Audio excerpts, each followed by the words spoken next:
Going back to William Morris itself, how closely did the East and West Coast offices work?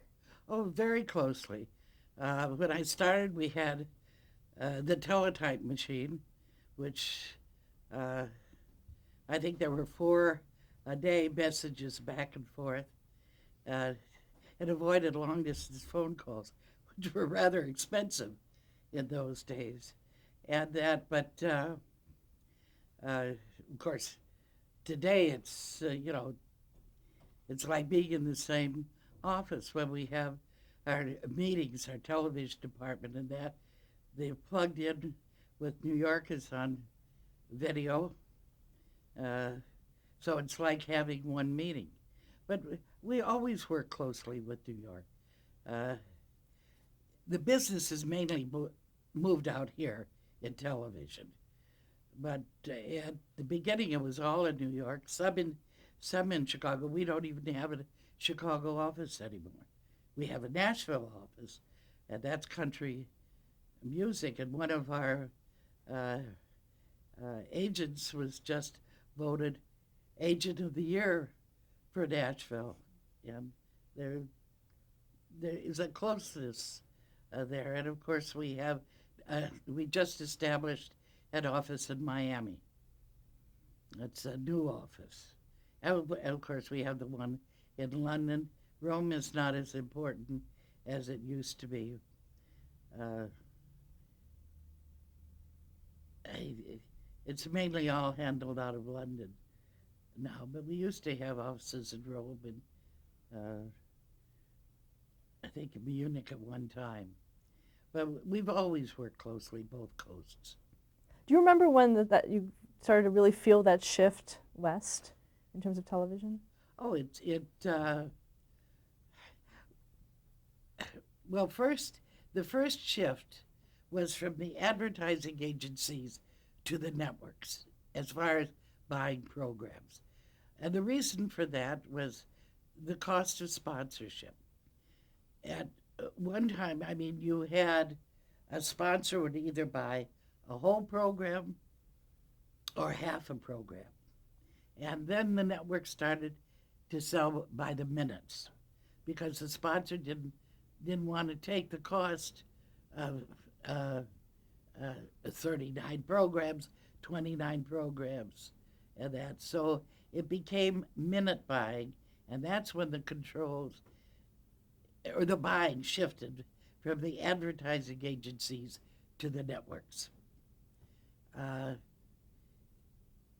and of course, the networks sell to the ad agencies.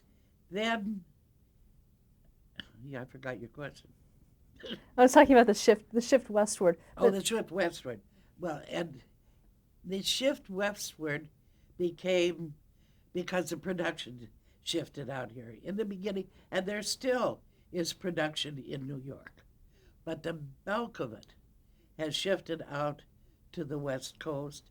Although shows are there's production in Vancouver, and again, but that's West Coast. Although I'm sure there's a lot in Toronto, which is more East Coast. But the networks moved the studios out here, the majors, are here. The uh, uh, Les Moonves for CBS is out here, not in New York, and that's really why the shift came as far as the agents are concerned. Publishing and theater are still New York. Uh, uh, Records are all over the place. Miami is important because of the emergence of the Latin American artists, both in music and I think you're going to see a lot more in programming as time goes on. You have. It's too bad about Serena. Uh, uh, there was a typical crossover artist if I ever saw one. And Jennifer Lopez, who's not a client incidentally, is a crossover artist. Uh, and there'll be many, many more. Going back to the comment you made about the shift from sponsors to networks, how did that affect the agency? Well, we just had different people to sell to. Didn't really affect us that much. It's just that instead of selling to Ben Bowes, you sold to CBS. But with what has happened, and again, it all goes back to costs.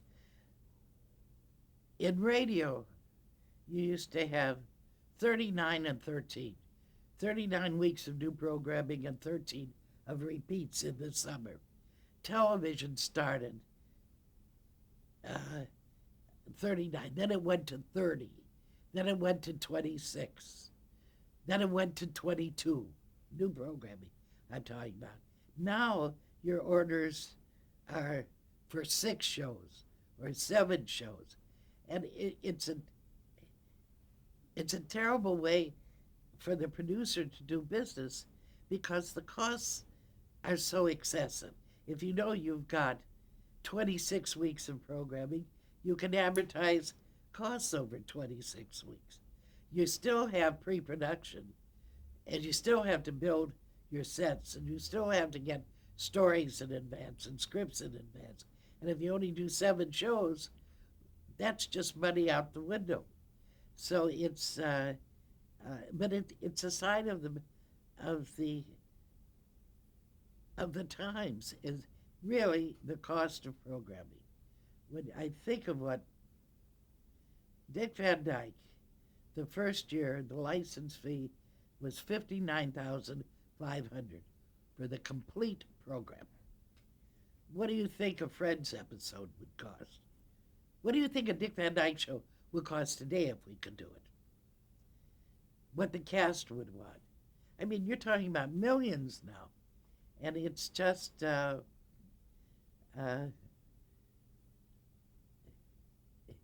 it's and that's why the networks have turned to reality programming because it's cheaper.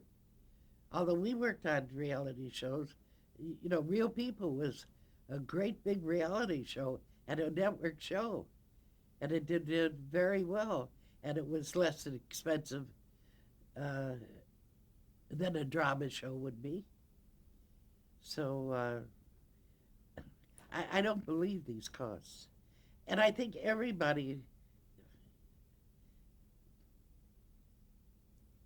I don't, this is funny, sounding funny as an agent. I think the salaries they pay are ridiculous.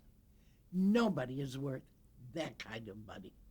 And I think the agents are just as responsible as the artists themselves. If one guy gets $1 billion an episode, the next guy says, I'm better than he, I want $1.5 million. It becomes such an ego thing, and really, it's ridiculous. They can't stand it. They can't get that kind of money back. I'd like to go back to our days of reasonableness, but the unions are no more reasonable than the individual talent isn't more reasonable. And we had some meetings some years ago with the various networks because everybody was concerned about the spiraling costs, and they have spiraled. And I think it was Jerry Katzman, who was our president at that time, said, just say no. But nobody has ever said no. And as an agent, how can we sell a talent for one dime less than an equal talent is getting? You can't do it. Now, how come did this happen at all in those early years, or was it? Not the way it is now. Yeah, there were increases, in renegotiations, but not like today. Are there some examples of that where you saw? Oh, you're talking about.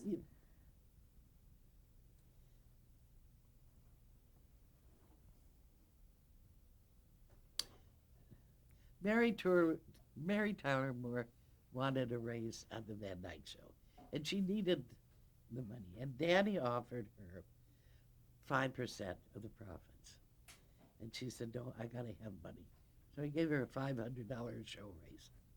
Do you know what 5% of the profits would have meant to Mary? But she needed it then. But that was a $500 rate, and she was getting paid a reasonable amount of money for a star of her statue as a second lead. You know, Dick made more money, but it was the Dick Van Dyke Show. And of course, she made it up when she had Mary Tyler Moore and all those very successful shows. But it's,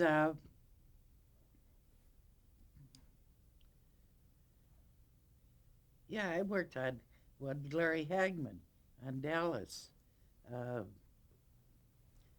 we felt that Larry deserved a raise. Ed Bondi was his agent, and I was his business affairs agent. This was not a William Morris represented show. It was a Laura Marr show, and we went in and met with Lee Rich and asked for a raise. But I don't think it was an out-of-sight raise. And one of the things I really wanted to get for him, which I got, was a piece of the merchandising money.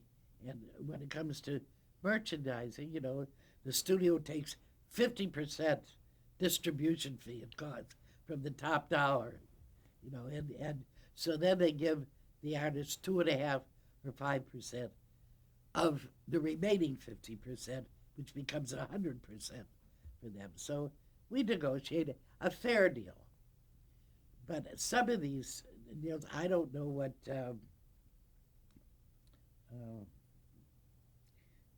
And everybody loves Raymond Brad.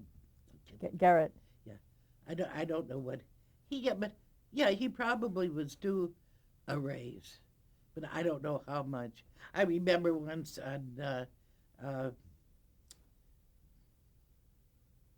Della Reese on Touched by an Angel.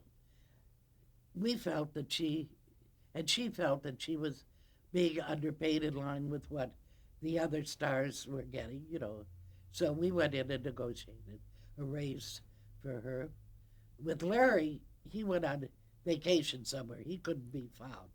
So he wasn't available to come into the studio to work. And he had cowboy hats, white hats sent to Bonnie and I to go in to negotiate see me with Lorimer with our white hat on. And that's kind of fun. But yeah, he got a raise and a good raise. Whether he would have gotten it if he had been here, I don't know. Maybe not. So, but on the other hand, some of these salaries, I just can't fathom them. I don't know where the money comes from. No, in those early years, were there things like threats of walkouts and some of the things that we have now? Oh, yeah. Yeah, as a matter of fact, in the SAG agency regulations, there were provisions of what happened if an agent was barred from the lot. This happened, that a substitute agent could take over and could share the commission with the barred agency. And you all know about the Betty Davis Warner Brothers sue where she went off to England because the 7-year contract rule came into effect.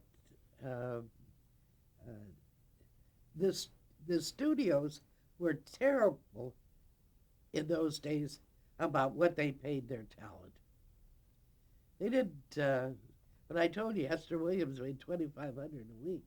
That really was not that much when you. It was that much when I saw what I was making, but there were people who made a lot more. But it was like pulling teeth.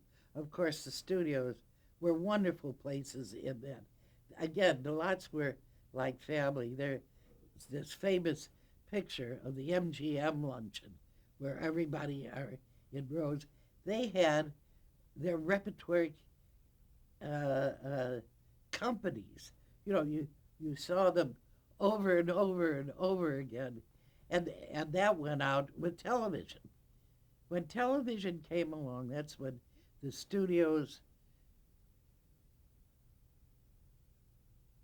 began to cut down expenses, uh, and of course letting people go. They didn't have the market that they had before.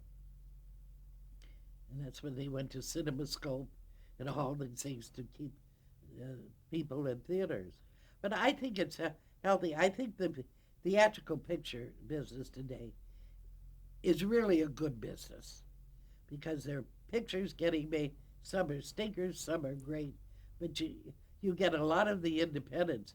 I happen to agree that this ban on cassettes for screenings for the Oscar is going to hurt a lot of the small shows and the independents. But I can understand why the majors want it. Whether it's true that they want to eliminate the competition or not, I don't know. And piracy, Jack is absolutely right. Piracy is terrible. There's even piracy in television. There are prints of shows around the globe that were sent out 16 millimeters. Were sent out, in Australia, Japan, other places that are being shown today of old television shows with nobody making a dime on them. Now, is that something that, say, William Morris would be policing? How can you police it? What are you going to do? You can't send someone over in Japan. By the time there's enough of it going on in this country, we have a suit going on I Spy right now, where someone got hold of some episodes of I Spy and sold them to different cable companies, and where a suit has been filed against the man who claimed to have a license agreement from Republic, which had the distribution rights for a short time. And it's such a phony agreement. But go find them. And it's expensive to sue. Let's go back a little bit and talk a little bit about the blacklist. Yeah, I was the secretary when that came in, but I remember that Ringlardner Jr., who was one of the Hollywood 10, was one of our clients, and I would have sworn that he was never a member of the Communist Party. But we had one of the. See, I'm a Depression baby. I was born in 21, and I remember the years after 29, because it affected my folks terribly. My dad lost his business. We lost the house. We're scrambling for for money, and thank God my sister graduated from high school and went into teaching drama and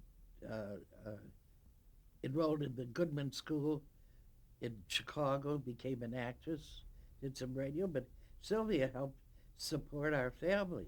So a lot of people in those years turned to liberal groups or things that gave hope. And then you have a grocer in upstate New York decides he's going to publish something called Red Channels. And he's going to distribute all these names, and he's going to advise manufacturers that their products will be boycotted if they have programs, radio or television programs, with anybody who's on his list. So everybody caved. The advertising agencies caved, the networks caved, the sponsors caved. So one of the things I did out here was take the statements from clients who got a job, had to come in and sign a statement that they'd never been a member of the Communist Party, which I forwarded to New York, which were forwarded to Red Channels. And it was terrible. It's a blot on this government. You had HUAC, the House Un-American Activities Committee. And I think it was J. Parnell Thomas who ended up one of the guiding geniuses who ended up in jail. You can be a crook, don't be a communist. Not that I was ever a communist, but I was a liberal, and who knew in those days? Russia was our ally in World War II. Russia, they were a line of defense for us. And Stalin was a monster. Who knew he was such a monster? There were a lot of people who got caught up that, and particularly the entertainment community, the theater and that, who were all liberals. You know, take people like Clifford Odets and you know, his plays. It's just a terrible time. And the studios knuckled under, the networks knuckled under, the advertisers knuckled under, and we lived through it, thank God. What kind of things did you have to do? Did they have to come into your office to sign them? I had form letters. You know, they either had to explain it away, or they'd come in and sign. You know, yeah, sure, we mailed some too, but in order, if they got a job on a television show or that, we had to clear them with red channels. And if red channels had their name on the list, they had to come in and, well, if their name wasn't on the list, then there was no problem. But if the name was on the list, they had to explain it away. Do you remember who some of those people were that happened to? No. We all know about Larry Parks, but no, and I wouldn't mention any if I did remember. Did you also have to clear? Did your office have to actually do the clearing of the names at all? No, just no, we didn't clear them. We just said there's a problem. You've got to come in and sign this. What about the networks? Well, they were just as bad. Did they ask your agency? If the word would come down, and I would that so and so was on this list, and they wanted to hire this so and so. Could he explain it? He, she, or it explain it away, and that's what we did. There weren't that many. Let me put it that. It wasn't like you had thousands of people, you know, tracking back and forth. Luckily, a lot of people were not on the list. But every once in a while, and we all know, you know, certain names. You had John Garfield, you had Anne Revere, you had, what's his name, who was on Heart to Heart. Lionel Stander? Lionel Stander. You know, these are names that have appeared. Oh, these were people who couldn't get work during this period. Did anyone refuse to sign? Oh, yeah. Were they dropped as clients? No. It just, we never told Rig Larder to get lost. No. Was there any kind of reaction from the top levels of management at William Morris about this? Was there some kind of edict at all? No. No. It was just here. Don't forget, Ronald Reagan was president of SAG at this time, and he didn't fight it. He went in and he was cleared, you know. So there really, yeah, there were some union voices that, you know, I think were stilled. It just was a terrible time, and there, the Great Witch Hunt, and we lived through it. Was it talked about openly as it was happening?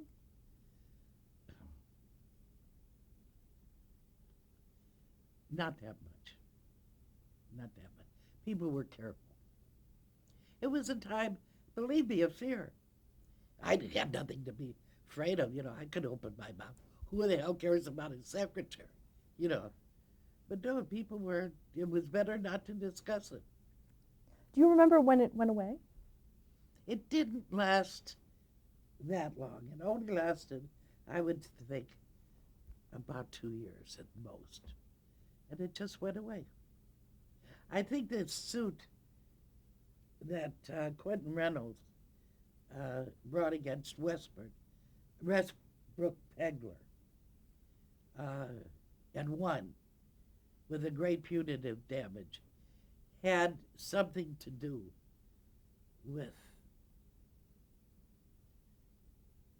the end. Or that I may be a little off in my timing, but I remember that well because that was a great victory for this kind of innuendo, you know, to prove the truth. See, the trouble with the Red Shadows was it didn't have to be true. All it was published. And that could destroy a career. And it was also true in the 1930s that artists joined clubs, joined this, looking for things that all of a sudden became on the Attorney General's list as a subversive organization. People didn't know necessarily when they joined. If you remember the Army McCarthy hearings of this young Republican attorney in Joseph Welch's firm that McCarthy or Roy Cohn said he joined this organization, which is on the Attorney General's subversive list. And I remember Joe Welch saying, "Have you no shame?" Sure, the man, when he was a student, joined something. And he was as far away from a communist as you could expect. I didn't expect to get into this kind of philosophical discussion, but it just went away, thank God. Another thing that plagued the industry kind of at the same time were the quiz show scandals. Yeah. Well, I know $64,000 was a William Morris package. 21 was not. And they were scandals and were giving answers to questions. It's so funny. I remember a broadcast that Edward G. Robinson and Vincent Price were on as guest contestants. And they were both big art collectors. And Mr. Robinson was asked a question and gave a wrong answer. Even I knew it was wrong. And, Vincent Price also gave the wrong answer, so he wouldn't one up him, But we didn't know about what went on until afterwards. And then, of course, there's a provision in every contract now that for whether it's a writer, director, producer, actor, about that you've accepted no money, or that it's a rule of the FCC. Now I forget the number, but so you can't do that anymore. Let's stop there to change the tape.